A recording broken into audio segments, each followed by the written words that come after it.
Yo, what's up, guys? We're back here with another Buttendz Sessionz episode, and we're really excited. We got a special guest with us today, a former competitor of mine, probably one of my most feared competitors that I ever played against, a man who is the definition of a savage warrior hockey player. I played against him in college, played against him in pro. He grinded it out his career in the minor leagues, worked his way all the way up to make it to the NHL. And has an unbelievable story to share, a true warrior in the game. After he retired, Bobby Robbins, who's joining us today, he wrote a book, an amazing book called Sex, Drugs, Pucks, and Souls. And basically, Bobby peels the curtain back on the dark side of minor pro hockey and just hockey in general, and gives us an unbelievable tale, a story, a hero story, a story of redemption. And we're super honored and excited to have Bobby on the show today. So let's have a sesh. And Bobby Robbins, thanks a lot for joining the show today, man. Really excited to have you on, man. Let's go. I'm excited, fellas. Thanks for having me, Rob. And it seems like we've competed against each other at every level, and we were both tough guys, and we're always battling out there. And I hated playing against you at Merrimack. I was at UMass Lowell, so we had some battles, and it's been cool to follow your career as we were playing, and then just to follow your career afterwards. Because I heard about when you started Buttendz, and you sent me some early prototypes when I was playing, and it's just been really cool to see you being successful. And I'm a big fan of success and chasing big dreams. So it's been cool to see you really make it happen with what you're doing and inspiring other people to do it too. Inspiring me to do it. Yeah, man. And it's funny that you mentioned that because it brings me back when we first started Buttendz. Obviously, we had this product, and I was like, oh, I got to reach out to everybody that I knew. And you were basically like on the grind, and you were like, basically just about to make it to the NHL, and you're playing in the American League. And I had followed you all along. And so, yeah, we reached out to you and sent you some stuff. And it was cool to like be able to watch you play the game and make it to the ultimate goal of yours to get to the NHL. But why don't we start from the beginning, man? Where did you come from, and how did you end up as a hockey player? Yeah, so I grew up in northern Wisconsin, a tiny little town up here in northern Wisconsin called Peshtigo, and hockey wasn't really a big thing. It's a big football town, being north of Green Bay, where the Green Bay Packers play. And my mom, when I was 5 years old, she saw an ad in the paper that said something about playing hockey, trying hockey, and I was in karate at the time and loved karate. But I was like, all right, yeah, I'll try hockey, and just like so many of us, just fell in love with it. And once I got out there, and we actually started on an outdoor rink. That's how old school it was where I grew up. So, but just being out there on the ice, I fell in love with it early and said, this is what I want to do. I want to make it all the way. And then, you know how it goes. Then we started grinding to every level, finding a way to make the jump to the next level. Was it always something for you as a kid? Did you always think like, I mean, everybody dreams, right? Like when I was a kid, like, oh, like I want to play in the NHL and win the Stanley Cup one day. I used to always imagine it, right? Playing mini hockey or street Yeah. hockey. But when did it hit home for you that like, playing pro hockey or having a career in hockey was an actual thing? Like when did you have that, when did that dream start for you? Yeah, I think there's a distinction between just kind of like the pipe dream and the actual dream of saying, hey, this is more than a dream. This is something I can visualize and believe that's going to happen. But, all through growing up for me, it was just kind of that dream out in the distance here. We all pretend we're in the NHL when we're in the driveway ripping pucks. But really what I believed at that level, kind of from age 5 to maybe, 15, was I just want to play D1 hockey. I want to play for the Wisconsin Badgers. And so that was as far as I let my mind go, as far as what I could believe and what I could envision was a possibility for me. So and the way it works out, I ended up playing D1 hockey. It wasn't for the Badgers, but I played at UMass Lowell, the Riverhawks, just north of Boston. And then when I was there, it's, how it is. You're in the D1 grind. Like, it's amazing. It's so cool. But it's hard work, and you're fully invested in it. And you got to be going to school too. And so you have a lot of things going on, and it's easy to be just in the moment, which is a good thing. And I was just in that moment as a D1 athlete, and just wanted to get from the third line to the second line, and just wanted to play a couple more minutes. And, wasn't really thinking, I kind of had that tunnel vision. I didn't have a big vision of really anything except just living in the moment. And then it wasn't until my junior year, when I had a really big junior year, I put up some pretty good points and showed that I was a physical presence and did well in Hockey East. When my buddy, one of my teammates, said to me, he's like, you can play in the NHL if you just double the amount of goals you scored. And I had scored 9, and I was like, 18 goals, okay. And we had a guy on our team who had scored 18 goals. So I saw it. I was able to see that it wasn't some far off thing. I was able to see it and in my own heart and mind say like, hey, this is something that's actually doable. And like that was the moment my junior year where I said, oh, okay, I can do this. And then I really got serious about making a run for the NHL and pretty much went full on hockey training, hockey everything, and that became my sole mission was to make it to the NHL, and ended up having a big senior year, and then signed an NHL deal with Ottawa afterward. We can get into that. I thought I made it when I signed that contract, but I had Dude, I no remember it. idea. Right? Yeah, we were skating I at remember, Lowell. well, I mean, let's take it back a little bit. So, like, I was fortunate or actually unfortunate enough to play against you. We came in the same year. I think you were in '02, right? You started at ULowell. Yep. Yeah, so Yep. you and I played against each other for 4 years, and I dreaded playing UMass Lowell because every time I'd have to look at the score sheet and I'd see Bobby Robbins in the lineup, and I'm like, oh man, I know that I'm in for a tough night here. I'm a defenseman, and you get into it in the book. And well, obviously, we're gonna go back to the book because I loved your book, man. And I bought the book last year. I got the first edition, signed copy, got it in the mail. Absolutely loved it. Read it in 2 days. But you talk about it in the book about how did you get to UMass Lowell? Because a lot of people wonder like, how do I get to that level? You had to carve out a style, right? Like you became a physical presence. But were you always that way as a kid, or is it something that you had to develop into your game to turn you into such an effective player? Yeah, I was always very physical. So I loved as soon as I hit bantams or peewees actually is when we started checking. I know it's bantams now for these youngsters, but we started checking in peewees and I just loved it. I loved the feeling of just running somebody over, taking the puck from them. I'm like, that's my puck, Oh yeah. and loved the physicality and had an experience in high school. I was playing at Culver Military Academy and was never the best player. I was on the second team, the B team, but I was like, hey, this is where I'm at. I'm gonna work as hard as I can every day, and got a chance to play forward. I switched from playing defense to forward, and really had a shift where I just went nuts and didn't think about anything except puck pursuit and finishing checks, and had this crazy shift where I annihilated two guys, and we got a scoring chance, and the whole game shifted in our favor. You could just feel the energy shift, and that's where I had like an aha moment. I was like, I can do something that other guys on my team can't do. And so that's when I became a forward and just was a forechecker. Loved forechecking, loved hunting. I pictured myself as like a monster, as a hunter. I was like, I'm going to go get that puck, man. And that was how I visualized it before every game. I was like, I'm going to get that puck. I'm going to get it. I'm going to smash you. I'm going to take it to the net. And then that carried me into junior hockey where I played the same way. And then that's where the fighting aspect got introduced. And that was a big thing for me, just to face that fear to fight. And then found out that I was pretty good at it and started doing pretty well. And so those two aspects went hand in hand, as the checking as well as the fighting in junior hockey, at least. Well, it was great to read when I was reading your book. And like you and I have had a relationship through the years. We were competitors. We were competitors at the college level. We were competitors also at the pro level. We went to training camp. I was actually in the Ottawa training camp with you, or Binghamton, I should say, the year that I think it might have been the year you signed. But I remember how you played. I was at Merrimack. Like I said, I circled the dates when we played Lowell, and like I knew when if you were in the lineup, I was in for a tough night. And when you write about it in the book, Hunting Defenseman, I have this horrible memory of it was my junior year. It was our last game of the year. We were terrible. We finished the season against the Lowell Lock Monsters at home, and my man here, Bobby, and you had this really unique style of checking. You weren't just like the guy who like run the guy through the boards. You got this like notoriously like let's call it a wide lower frame, and you would like throw these devastating hip checks, and you hip checked me 2 times that game, and I still remember so vividly. I got a Charlie horse so bad on my right leg in the first period. And the second period, you did the same thing in the corner. You hip checked me in my left leg. The season ended for us. We had no playoffs. I was limping around for like 2 months on those legs from these hip checks that you threw.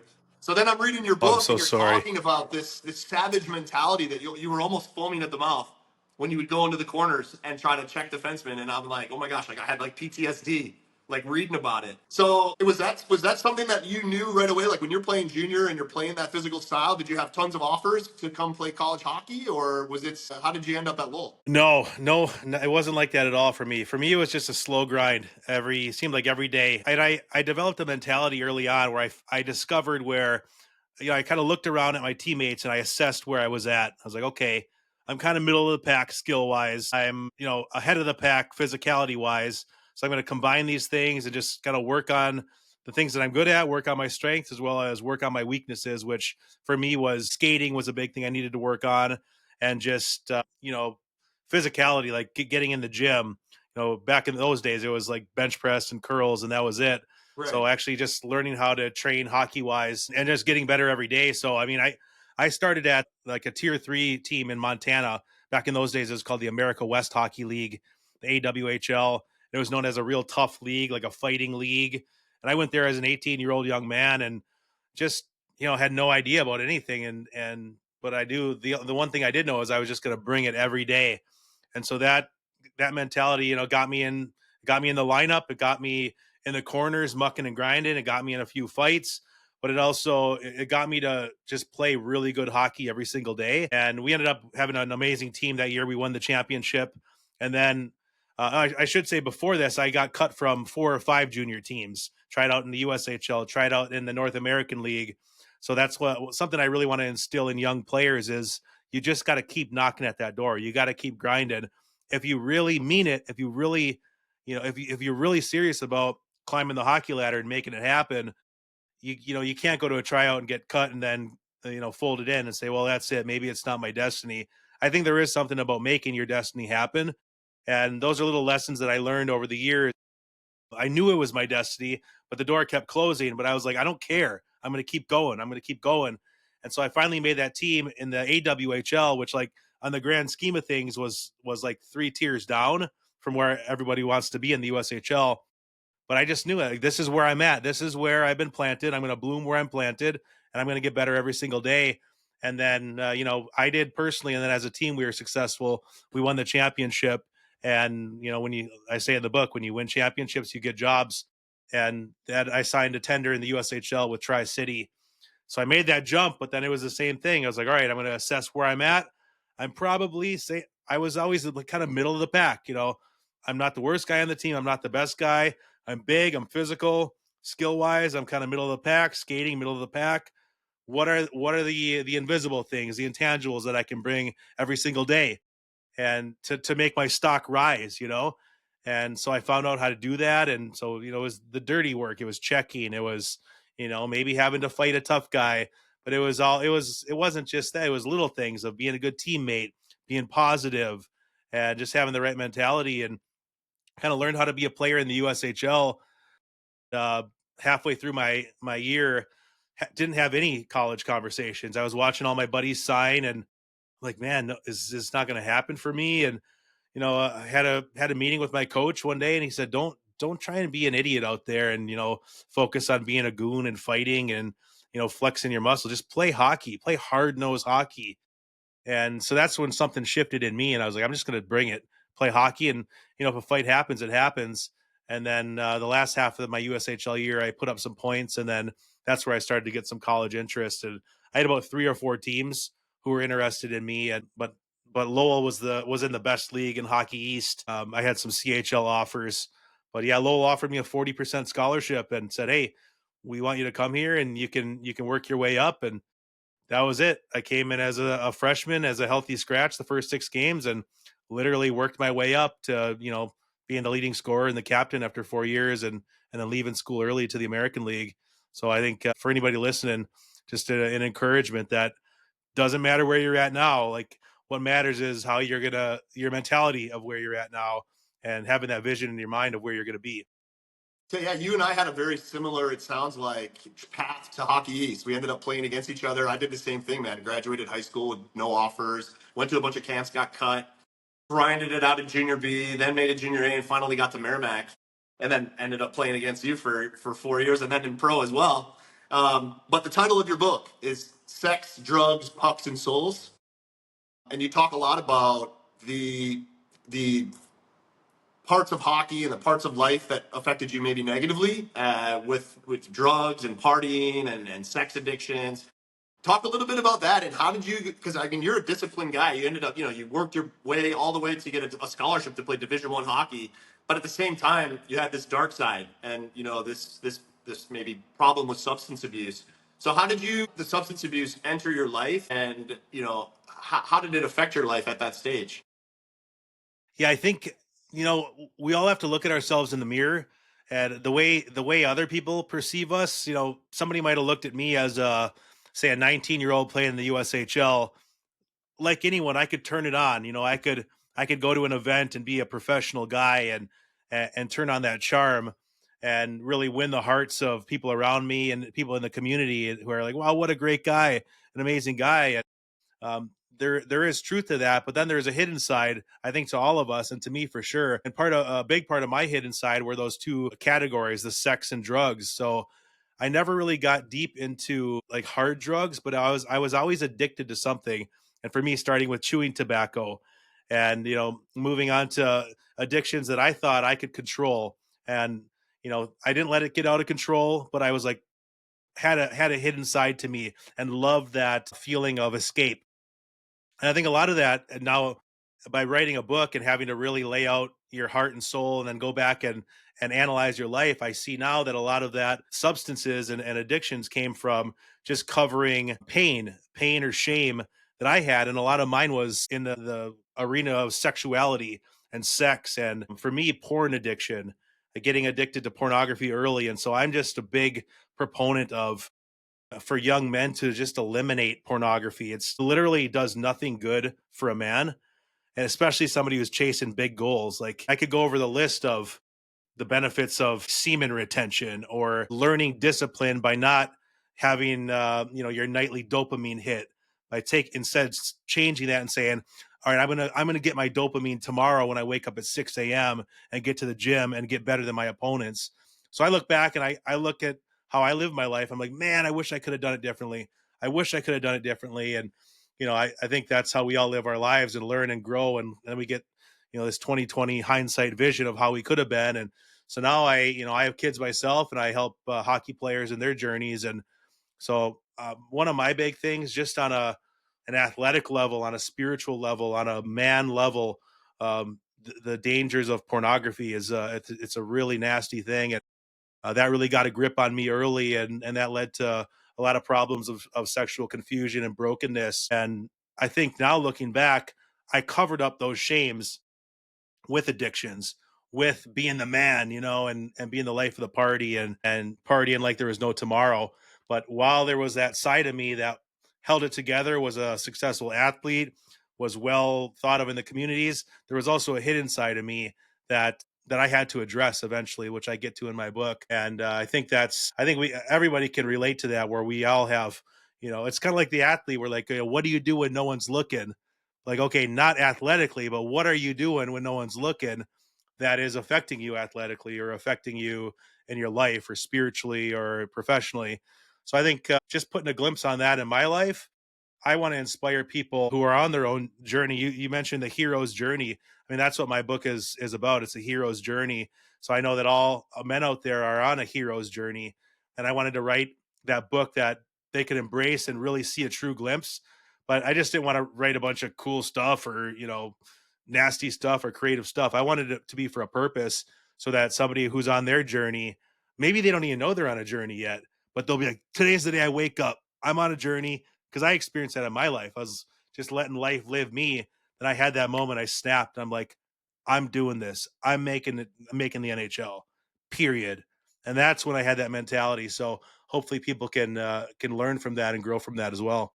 Yeah, and so you write about that in the book too, which was, and I came up with you where you signed a nice contract. I remember you got was it a Durango? I think I remember. My big black. It was a Jeep Commander the year they were The Commander, I released. knew that. I knew that. I forgot. My other buddy Yeah. got the Durango, but I remember Okay. you got the. I remember because you got that signing bonus. I was like proud because I'm like, oh, if Bobby can do it, I can do it too, right? Right. Like I literally had that feeling. We were Wow. in Binghamton Senators training camp, and I'm like looking at you like, man, this guy just got 100K or whatever you got. I don't remember, but it was like, wow, this guy got paid, and like we're like, I looked at you as like my competitor, my peer, and I'm like, well, if Bobby can do it, I can do it. And your pro career got off to a hot start, but then, as you write about in the book, it didn't go exactly as you planned, and your playing style shifted, and a lot of things happened. Were you? I wanted to say, were you the? You ended up being. Were you the oldest rookie to ever suit up in the NHL? You still? Do you still hold that title? It's not. There's a lot of like asterisks in that one. It's so Okay, it okay, was okay. it was the oldest rookie to ever make an NHL opening day roster. Okay, I that's think what it was. That's what it was. there But there had been older rookies. So right. and then with But even with what I was that, they're saying was like, you had your, you were on this pro career, and then things took a turn. They weren't going as well. You mentioned in the book you're partying a lot. What was the breaking point? What was the shift that happened in pro hockey? Talk a little bit about your experience as like a pro player, and then turning it on and becoming super serious about making the NHL. yeah. I mean, I look at my career as I had two different careers, each in like 4 or 5 year increments. My first career as a pro was I signed this big deal, signed an NHL deal for the cap. I was like, I made it. I'm it. I'm the guy, And then go to training camp and realize like, whoa, I'm not the guy. There's some good hockey players here playing against men. Like, imagine, I'm a young man, 24, 25 years old. I think I was 25 actually. And I show up to training camp thinking I'm a tough guy and I'm going to run guys. I'm going to fight anyone. I just signed this NHL deal. And then I see Chris Neal and Brian McGrattan at training camp. And I'm like, okay. And I was driving up to training camp being like, I'm going to fight Chris Neal. I'm going to fight Brian McGrattan. I mean, fast forward 9 years later, and I would have had that mentality and I would have done that. But Yeah. at this point in my career, I was a boy. I was a child. I wasn't really a man yet. And I went up there and I just saw these athletes. And I was like, I'm not this guy. And I just cowered away in fear and ended up playing in the American League, which was great. I played all 80 games, but I didn't do enough. I was on the fourth line and I was being put into that role as a fighter and a checker. And I was the guy who was calling my agent and be like, yeah, I'm on the fourth line. I'm only playing 4 minutes a night. This is BS. And they call the management. And now what I've learned is like, okay, if that was the case now, I would have been like, okay, I'm getting 4 minutes of the night. I'm going to be an absolute menace these 4 minutes. I'm going to be the best player on the ice for those 4 minutes so that next week I can get 5 minutes, and then next week I can get 6 minutes. And then eventually I'm going to make the jump to that third line. And I'm going to do what coach wants me. I'm going to have conversations with coach and say, how am I doing? What's the feedback here? Do you see room for growth? What do I need to work on? But at that point in my career, I was just a young man, and I uh, I just drowned it out with drugs and alcohol, and said, you know what, I'm not going to make it. I don't care. I'm going to chase girls. I'm going to chase a buzz, and I essentially gave up on my dream. I gave up on my dream in my heart before you saw it on the exterior, and then that wouldn't come for another couple years because the next year I didn't get a contract anywhere. American League, NHL, nothing, and I was in the East Coast Hockey League, which is still a really good hockey league, a lot of good players. But for a lot of guys in the coast, you look at the destination, the NHL, as something so far away and unattainable. And there were guys, you saw it in the East Coast, got some tough guys fighting there. I saw you fight some tough guys, Rob. But I was like, I'm not this guy. I'm not a fighter. I give up, and I just chase the party, chase girls, chase drugs and alcohol, and then jump ship over to Europe for the next 2 years and just live that party life. And was okay with that. But always inside, I had a sting in my heart that said I gave up on my NHL career. Worse, I gave up because I was a coward and afraid to fight, and that really ate at me. But it's easy if something's eating at you just to drown it out with drugs and alcohol, right? Yeah. But there came a point where after my fourth year pro, everything fell apart in my life. I didn't have anything. I didn't have a contract. I literally didn't have anything except for two eyes that was looking in a mirror, in the bathroom mirror one day. And I looked at myself and I was like, this isn't the life I want. I'm going to do it. I'm going to fight my way to the NHL. I'm going to become that person that they always wanted me to be, that I was destined to be, and got in the best shape of my life, trained how to fight for real, trained really good hockey training, and became a really good hockey player and a really good fighter as well. And then that's when my second part of my career is when I became a good pro. That was always the term we slung around. Like, I got to be a good pro, and I learned how to be a good pro and do all the right things, and became a leader and a mainstay in the American League, and then ended up signing an NHL a 2 year deal with Boston late in my career, and then made it as a 32-year-old, which was unheard of at the time. Yeah, I remember following the journey along the way, and like I saw you make that shift from the player that you were talking about, basically a little boy coming out of college and just not really ready for the man's game because college hockey is Right. different. And then I saw the shift. So what? I mean, you mentioned you looked in the mirror one day. I mean, and you flipped the switch. And did you notice right away that your what was it? Your every little part of your game in your life became more focused? Well, it's so funny, all the timing of this. Literally last week, last week I was, having, I struggle with ups and downs with mental health, and I was having a down day, and I just went out for a drive. Live in a beautiful part of Wisconsin. There's a place called Door County. It's like the thumb on Wisconsin. It's a little peninsula here, and so I drove up there. I used to live there, and this is where all this started in this little town called Algoma. And I went to this park. And at this time, I was after my fourth year pro. I was living in Algoma with my girlfriend at the time, who's now my wife. And I was done with hockey. Didn't have any contracts in Europe. I was like, "What do I go back to the UK? I don't want to go back there. Do I go back to the East Coast? I don't know what I'm going to do." And I had been chewing tobacco for 11 years, 2 cans a day, just crushing tobacco. And I had a massive addiction. It's literally all I did all day long as I chewed tobacco. And had to get a biopsy on a growth I had in my inner cheek. And that really scared me straight. I quit tobacco that day. I get really deep into it in the book. Hearing it now, like, oh, I quit tobacco, no big deal.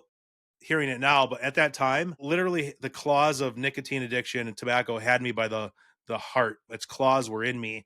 I couldn't quit. I had tried a million times, where I quit for 12 hours and then I cave and go to a gas station and buy a can, throw in a chew, driving home, throw the can out the window, be like, last one, then drive back that night, buy another can and be like, screw it, I'm just gonna chew, like, over and over. Finally, when I had to look at my own mortality, like, whoa, am I going to die of cancer? Am I going to get my face cut off and just be a monster now? And I had to look at my life and say, all right, I'm going to do it.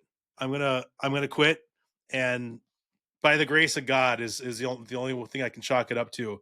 I was able to quit tobacco, and it was the hardest thing I ever did, but it served as this catalyst for me where, it was like 3 days are hell, and then a week is hell. And then also I was like at a month and 2 months. I was like, okay, I'm starting to look at my life, and this fog lifted off of me because I was off of this drug for the first time in over a decade. And so I was just looking at my life, and um, I was like, all right, I'm just going to get back in shape and start running. And I'm at this park, this little fishing town in Algoma, and I'm literally doing box jumps on a picnic table. I saw that picnic table last week, man. But this, so I was jumping on this picnic table, box jumps, man, like onto the step, then onto the top and down, Yeah. and I'm like, okay. So that's where this dream started formulating in me. And then I just started doing sprints. And finally I was like, I think I can do it. This is at the time when all the big goons were getting phased out of the NHL. The fourth lines were becoming more of speed lines and checkers. I was like, I think I can fight my way to the NHL. I saw this pathway, and nobody believed it. I barely believed it. But at that park, I was doing sprints one day so hard that I passed out and just collapsed in exhaustion. And I said it. I said, I will make it to the NHL. I can and I will. That's the first time it shifted. I really believed it. I had said it before, and I maybe believed it 90%. Something happened that day where I shifted 100%. It was like a fusion. Mind believed it, heart believed it, soul believed it. I had no other options, no plan B. And so that's when it started. And I started going to the park every day doing jumps on that picnic table. Then I went to a gym. Then I started hitting a heavy bag and got better and better. Then all of a sudden a pro boxer appeared in my life. Is like, dude, I need a training partner. I'm like, let's go. And so once I made that That's it. commitment, life's a weird thing how it works. Once I made that commitment, all these circumstances started coming and happening. I now believe that is the way life works. That somehow in some mysterious way, whether it's God, whether it's the quantum field, I don't know what it is, but I do believe it's God. But something happens when you make that shift, that now circumstances come in your life, and that started happening once I went all in. And it was at that park where I made the commitment, and I went to the East Coast Hockey League. So last week I went back to that park. I hadn't been there in a decade, in 15 years. But I was having a rough day, and I was like, all right, I'm just gonna, I was listening to my inner guidance. I'm like, all right, maybe I need to go to Algoma. I need to go to that park. I went there and I looked at that picnic table. I sat on that picnic table, and I was like, I went from this picnic table to the freaking NHL. I was like, nobody knows what that's like. And so that really encouraged me. I have big dreams moving forward in my life. And I was like, okay, that proved it to me that if I could do that, this next stream is not as hard as that, you know? So I have, business dreams and things like that. I did the impossible. So back then it was if I can quit tobacco, I can do anything. I looked at that picnic table. I was like, all right, if I can do this, if I can do box jumps on this picnic table and then be suiting up for the Boston Bruins at 32 years old, whatever I have next is going to happen. I mean, So it's I super needed that. inspiring, and I remember just following your story along the way. I just am wondering, like, what was it like? I mean, it's easy now to think about it, like, oh, I was at the picnic table and I'm inspired, and then I'm going to get to the NHL. But you had to go and you had to do the work, and that means you had to tee off and basically square up against some of the toughest animals in all of hockey. What was, I mean, I know you made the mental shift and you really put the effort in, but what was it like day in and day out, like the dog days, like November, December, 3-3, Sunday afternoon, and you're, going to play some team with a savage and you had to fight that guy. I mean, were the nerves still there, or did you just like, did you become a different person after that? Or what was it like basically going into games knowing that you had to fight almost every game? Yeah. Yeah, it's one thing to say it, it's one thing to believe it, but talk is cheap. You got to back Yeah. it up with action. And I just determined that I was going to back it up with action. I was like, I'm going to fight every game. I'm just going to fight. And I knew in my mind that if I wanted to get good at fighting, that I just had to fight. And that's what I would tell myself in my mind. I was like, just fight, Bobby. If you lose, who cares? Just fight. Just show up and fight as hard as you can. And that's what I did. And I was pretty good at fighting already, but I won some fights. I probably won more than I lost, but then I lost some fights and I learned. I watched the video. I'm like, okay, I could do that differently. And I watched a lot of hockey video. That was huge for me, just watching myself, seeing it from outside of my own head, outside of my own eyes. And I was like, whoa, I'm actually a really scary guy out there. For Yeah, me, I could attest to it, bro. Even before you went complete savage. I was afraid every time I had to play against you. I always knew where you were on the ice. I'm like, oh man. but that's how, like, it's weird with identities. Like, I knew I was a great checker and a fearsome competitor, but I didn't see myself as like a terror, to strike terror in my opponents. I Yeah, tried to do that, but as I watched more film, I saw my forechecking and I saw that I would fight the heavyweight out there. And I was like, whoa, I am that guy. I am a scary guy. And so then my identity really formed and became that is like, I am a hockey fighter. That's what I do. I'm gonna play good hockey. I'm gonna put some points in, but I'm gonna protect my teammates and I'm gonna fight. Period. So that became my identity. And then as that solidified, I just learned the ropes more and more, and got better. Like that statement holds true. If you want to learn how to fight, fight. yeah, But I trained and I believed it, and the action backed it up. And eventually, after maybe 50 fights, I was always fearful, but I got more comfortable with it. I was comfortable in that fear. I was like, oh, okay, I'm feeling fear right now. Who gives a crap? I'm gonna fight this guy. yeah, That was kind of my mentality. Where before I would be like, I'm feeling fear. Oh, I just want to hide. I don't want to be here. I was yeah. comfortable in that fear now, and that's when I became a legitimate force. And then it was becoming going to the American League and kind of then that's a whole bit another jump. There's some Oh big yeah, boys in the American League, and just showing up and being like, all right, I'm gonna fight these guys because I finally saw myself as one of those guys where I never did before. Coming into Binghamton, all those, there was a bunch of heavyweights then. I didn't see myself as that. I was like, oh, I'm not that guy. Those guys fight each other. I'm going to just play hockey and maybe fight a middleweight. But now I finally said, all right, I am one of these guys now, and this is what I'm doing. So there's no turning back. so the dream eventually, I mean, comes true, and you are on the opening day roster. What was that feeling like when you finally realized that you had made the team? Was it what you expected it would be? It was crazy. I mean, it was crazy just to see it all come together was crazy. Cause you know, maybe, I don't know, you can call it anxiety. You can call it like self doubt or negative thought patterns for much of my life where it wasn't easy to see myself as a success, I guess is the best way I could put it. But when that happened, it really proved it to me. It proved it to me that whatever I set my mind to, I can do it. Yeah, I really believe that. And I believe that today. So that was the moment where it proved it to me, and I was like, all right, this is it. But at the same time, I had learned that lesson before in Binghamton. I was like, okay, I got there. Let's not start partying and celebrating right now. There's a reason that what got me here, and I'm just gonna amplify that and keep doing it. So as cool as it was, I don't know. There was this part of it where it was like, oh, it's just showing up to another hockey rink in a locker room and got to get the job done. But I had the focused mentality to just keep doing what I was doing to get me to that point. But I mean, yeah, And I'm not going to take anything away from it. It was awesome to see yeah, it all come together. and you do a wonderful job laying it out in a great story. Sex, Drugs, Pucks and Souls, an amazing book. I read it. It took me 2 days. I devoured the book, man. I really love the writing style. You got you got a great talent as a writer. So when did the idea for the book come about? How did the whole thing come together?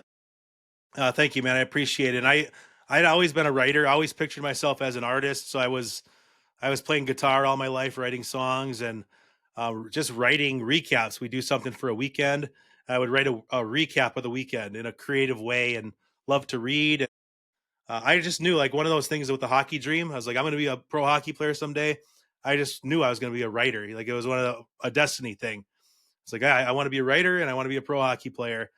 And, so I studied English writing at UMass Lowell and had some amazing classes and worked with, famous authors there who are New York Times bestsellers, working one-on-one with these professors. And they're like, wow, you can do something that nobody else can do. So I kind of had that in hockey and then also in the writing side. And I was like, whoa, this is kind of crazy. I have this talent here and I knew it. I was like, I want to make it count. If I have a God given talent, I was like, I'm going to do something with this. But I knew that I was chasing the hockey dream. So I was like, all right, maybe my hockey story will just be my story that I write. And it ended up being the craziest story ever. So, but after it ended, I had been kind of writing it and thinking about it throughout my whole career. These crazy things would happen. Like, you read about my experience, literally my first day of pro hockey, almost could have spent the night in jail.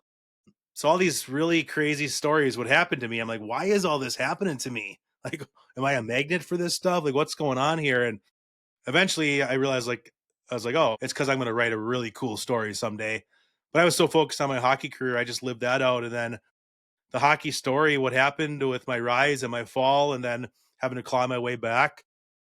I just knew, I was like, well, this is my story now. And then it just took a while to kind of formulate it and get it going.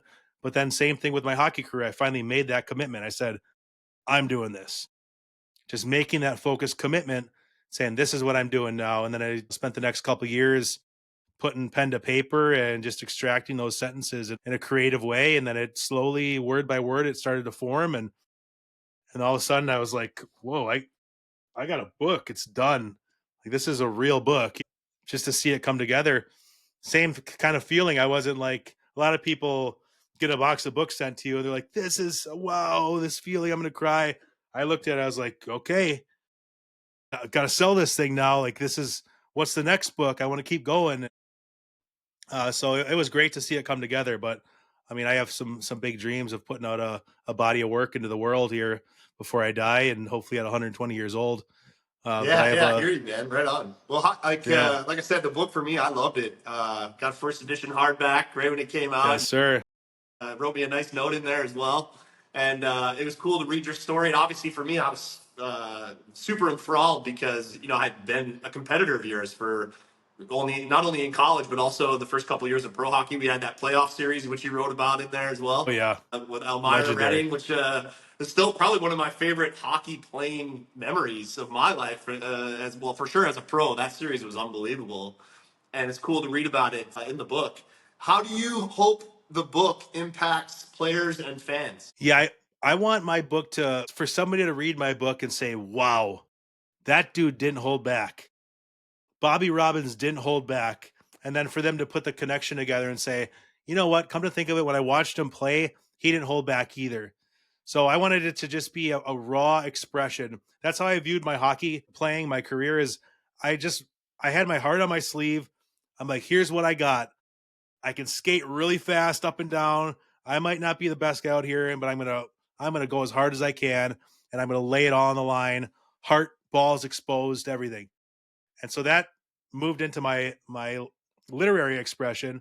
And so that's just what I wanted to do. And I've heard feedback of people who've appreciated that, to say, wow, like finally, thanks for not holding back and just telling your truth, and so that means a lot to me. But the main thing I wanted people to take from it was to just experience a true, raw, unfiltered journey of a man, of a hero's journey, and hopefully inspire people on their own hero's journey.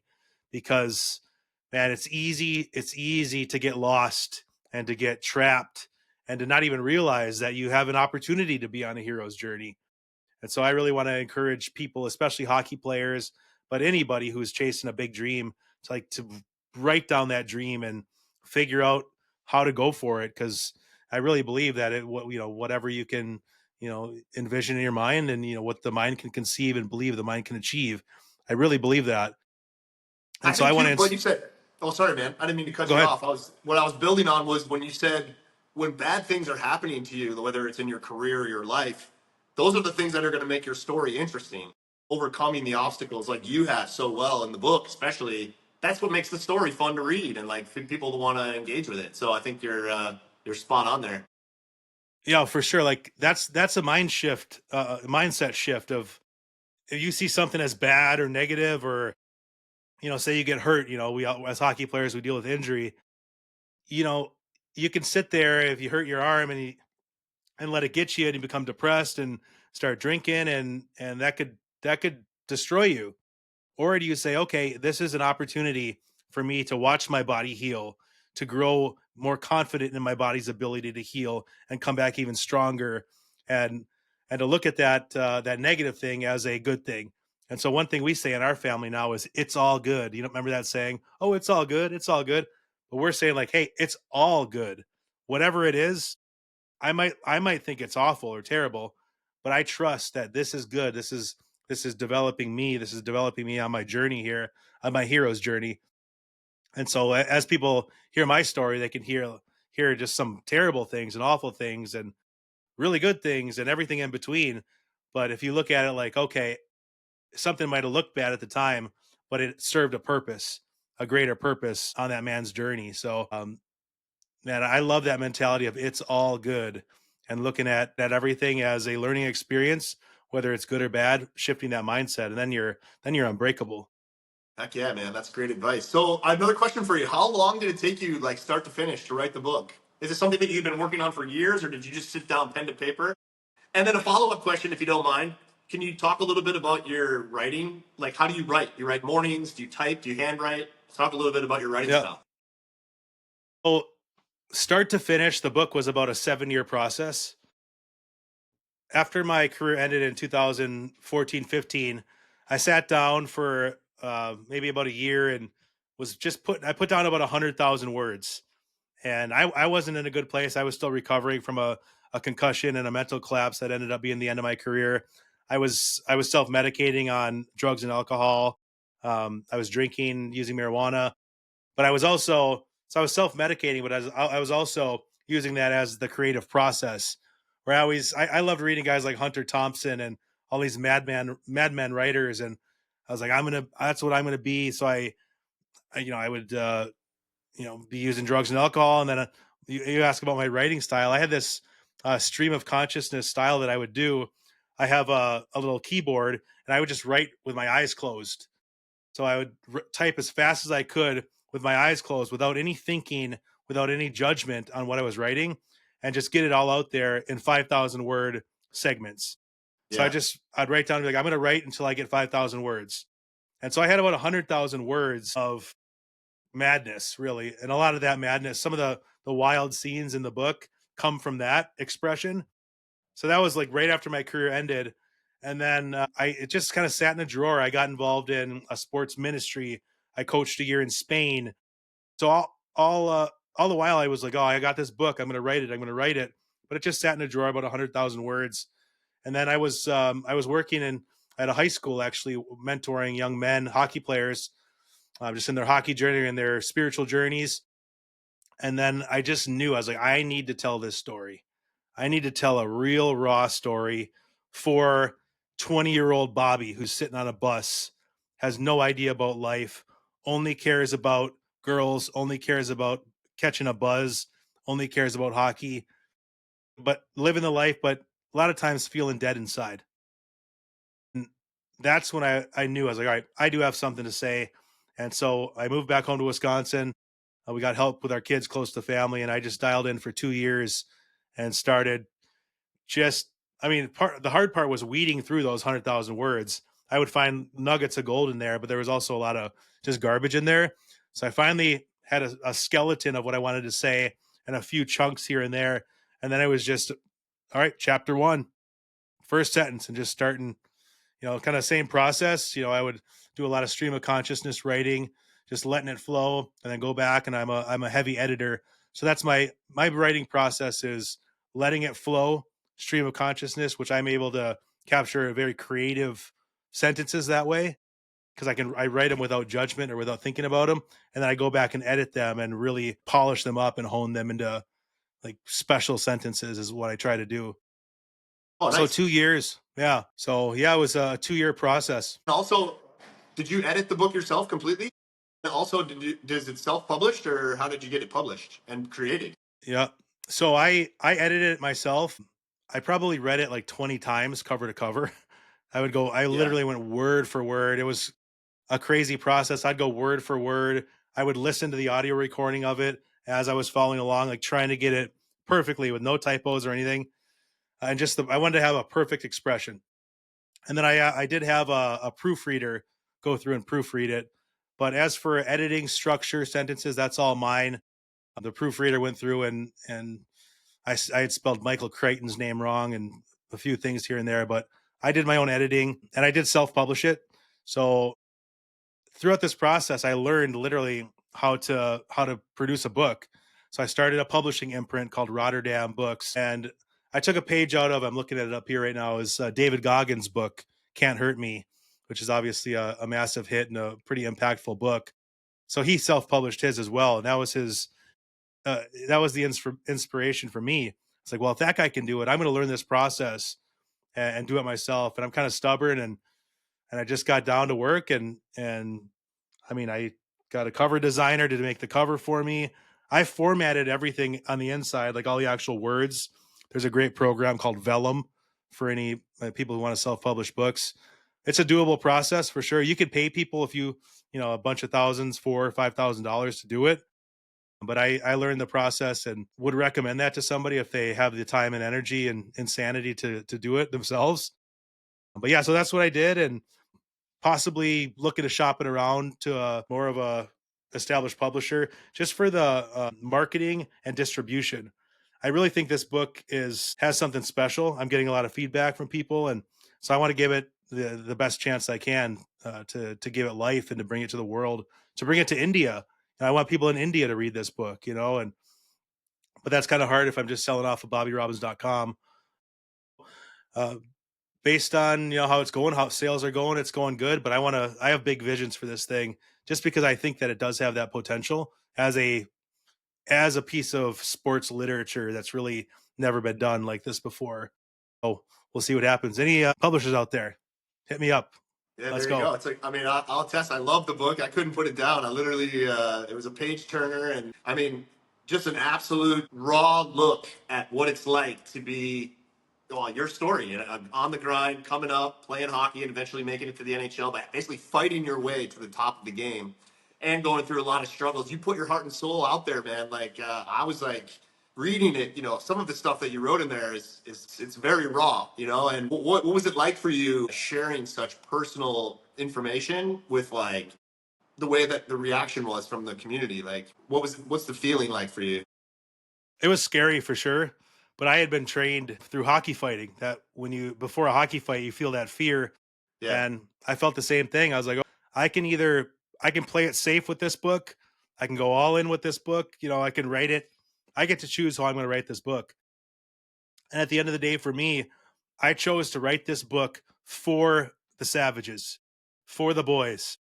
You know, for me as a 20-year-old kid sitting on a bus who was a savage, what's a book that somebody would walk by and be like, dude, you got to read this? And I would look at it and be like, sex, drugs, pucks, and souls. Okay, I'll read this one. That's what I wrote it for, because I knew that my story could impact a young man like that. So as I went through that process, I was like, I can't hold back. This has to be an authentic story. There were a few things that I held back, a few stories I didn't talk about, but I was like, I'm gonna go full display. My whole heart, soul, balls on display. And you know what? I don't give a crap what you think, because this is my expression, you know? And I grew up a punk rocker. I was in the 90s listening to the skate punk, and punk rock had an ethic of DIY, do it yourself. F you. I don't care what you think. This is my expression. I don't care if we play the wrong chord. This is my expression, you know? And so that's how I grew up, and always held that dear to my heart and still do. And so that mentality showed up in this book for sure. Like, in a way, in some weird creative way, this book is a punk rock expression, because it's just real and raw, not caring what my neighbor thinks or the guy at church thinks or the ex-teacher at school thinks. I don't care. It's not for you. It's for 20-year-old Bobby sitting on that bus. And 20-year-old Bobby would have, kind of like you, Rob, would have loved this book, would have Heck yeah. ate it up in 2 days. And so it was hard. It was scary. I've had some good reception. I've had some bad reception. And at the end of the day, I'm like, I've just reached a point where I don't care what anyone thinks anymore, which is such a cool place to be. So I don't care what people think, because I know what my mission is, and I know what my destiny is of why I wrote this. I don't have to explain it to you. I don't have to explain it to you.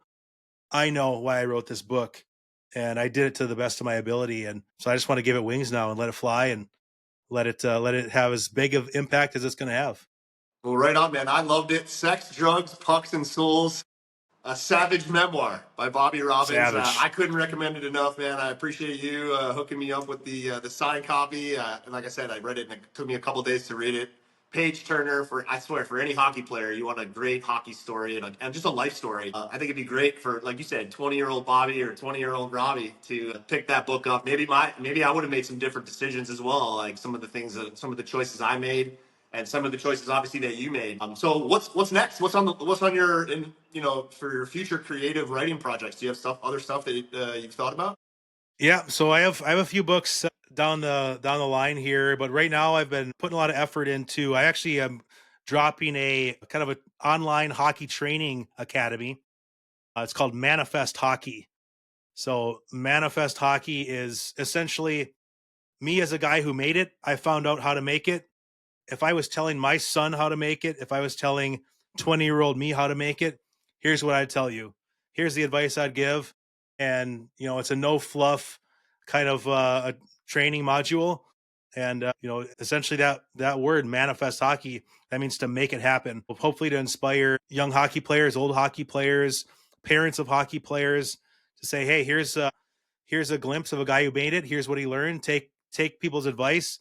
But if you're going to take people's advice, like, somebody who found a way to actually make it, I think you should listen to that guy's advice. And the thought I had was seeing now all these players like Max Domi and the Kachuk brothers. Why are all these NHL guys kids in the NHL now? I played with Lane McDermott, whose brother is of Curtis McDermott. Their dad was in the NHL. I was like, there has to be something of, so if a parent makes it, why is it easier for the kid to make it? I think it is because it takes away that impossible kind of illusion. Like, oh, for me growing up, the NHL was like this impossible dream. And I even say that in the book or talk about it. Like, I'm chasing the impossible dream. But for somebody like, I don't know these guys, like Max Domi, he saw his dad doing it every day. So I Right. don't think it wasn't an impossible dream for him. It was like, okay, I know the steps I'm going to do. My dad's taught me everything he's learned. I'm going to make it. So I developed a teaching protocol, 4 modules of the things that I learned, and put them into an online training academy called Manifest Hockey. So that's actually going to be dropping this week. So Oh, nice. maybe your listeners can go on there and check it out. Well, that's a great idea, man. Congrats on it. It's like you're hitting the nail on the head. I think again, you and I, and like I'm reading your book, I had the same kind of feeling. We came from such a similar, in a way, background where like my father never played the game. I came at it from the same idea. Like the future NHL was such a dream and like almost like impossible. and giving back to the young players and like giving them a way to be like, you figured out how to get to that level. And here I can reach back and help, some of the guys that don't have, the fortunate, to have their dad play in the NHL, something like that. That's a great idea. Yeah, and I'm really big in personal development, self-help, personal development. I see where I'm at in my life. I'm like, okay, I have really big dreams. How do I get there? Well, I always respect you, Rob, that you're a reader. I love you post. I love seeing your posts of what you're reading every month. And so I'm like, all right, I've read all these personal development books. They've helped me so much. And now I'm an entrepreneur, a businessman. So I'm leveling up in my business and my life. But now I'm like, man, all these books, if I could have read this when I was 20 and taken, say, a book like Think and Grow Rich, if I could have taken those lessons of like business success and how does this relate to hockey success, it would have been night and day for me. So that's kind of the idea behind Manifest Hockey. Is we have book studies as well, of digging into personal development books and saying, how does this relate to hockey, and then going through my filter of, what did I learn through this now as having lived the hockey career, but also, now on the personal development side of things. And so there's so much amazing information in books and teachings that if I was, my kids don't play hockey, but if I was a dad and my kid was like, I have two sons, they want to be tennis stars. I'm like, yes, play tennis. Don't take headshots. But if they were like, hey, I want to make it to the NHL, I'd be like, here's what you need to do. And part of that would be like, hey, you need to read this book, Think and Grow Rich. But instead of make it like Think and Grow Hockey, like how does this relate to your hockey career? That's something I would do. And it's something I do for to talk to them about these mentalities and mindsets. So yeah, hopefully it'll help people. And it's been fun just creating that. And I wrote this Savage memoir, but I feel called to write a book. So I wrote the program now, but just to write a book for a hockey player. I remember there was a book called Hockey Tough that, people would, when you graduate high school, people would give it to you like, hey, read this book. But I remember reading that. I was like, this isn't my kind of thing. And I want to write something that I could hand that 20-year-old me. That's like, I want to read this, but would also help them on their hockey career. I think I did it with this one, with Sex, Drugs, Pucks, and Souls. This is more the life journey, but I want to get specific into, you know, if you're on a hockey journey and you want to make it, here's my advice on what I would tell myself or what I would tell my own kids. So that's kind of where my interest is going these days, because I've been back on the ice. I've been back skating, and it feels really good to be back out there. So now it's kind of like I want to get back in shape, and I want to just keep. I'm 43 years old now, but I was like, hey, I look at like Conor McGregor and all these old boxers and fighters. They're still doing, they're still hitting the bags and doing fight training. I was like, why can't I just train hockey training if this is what I like to do? So that's kind of what I've been kicking around now, and that shifted my mentality away from the literature and writing this book to, just being on the ice, and got me back into that athletic mind, which I had for so many years, which has been kind of interesting to see now. Beauty, man. Well, you wrote a fantastic book. I loved it. Sex, Drugs, Pucks, and Souls. Where can everybody find you? Where can everybody get the book? And how can they follow your journey? Yep. You can go to my website, bobbyrobbins.com. It's one B in Robbins, like the bird. We spell it right. So go to bobbyrobbins.com. You can follow me at Bobby Robbins Pro. And then my new website is dropping this week, manifesthockey.com. So yeah, I'm just documenting my journey, and got my book for sale on there. Amazon as well. You can check it out there. But audiobook's coming soon. And I think that's Did going you to read take, it? Did you I read read the it. audio? Yep. Oh, nice, man. That's Yeah. great. That's great. Congrats. That was a whole process that we'll talk about once it's released. It was crazy. One of the hardest things I've ever done, but word by word, sentence by sentence, I read it. So we're finishing up now and mastering it, and it's going to be something special, I think. So Well, man, to be can't read thank by you the enough. author, Yeah, can't thank special. you enough for coming on the show, man. We'd have to get you back on there too when you drop. Is it called Manifest Hockey? Yep, Manifest Hockey. We'll get you back on there, and like I said, man, thanks so much. This is like a dream come true for me to finally get you on the show and to hear you tell your story. And I can't thank you enough, man. It's a great sesh, and wish you all the best. And everybody go check out Sex, Drugs, Pucks, and Souls. Bobby Robbins, a Savage memoir. Thanks for coming on, man. I really appreciate it. Thanks everybody for tuning in, and I'll catch you on the next sesh. Thanks for the hat. Thanks for having me. It was awesome. Thanks, guys. Thanks, boys. All right.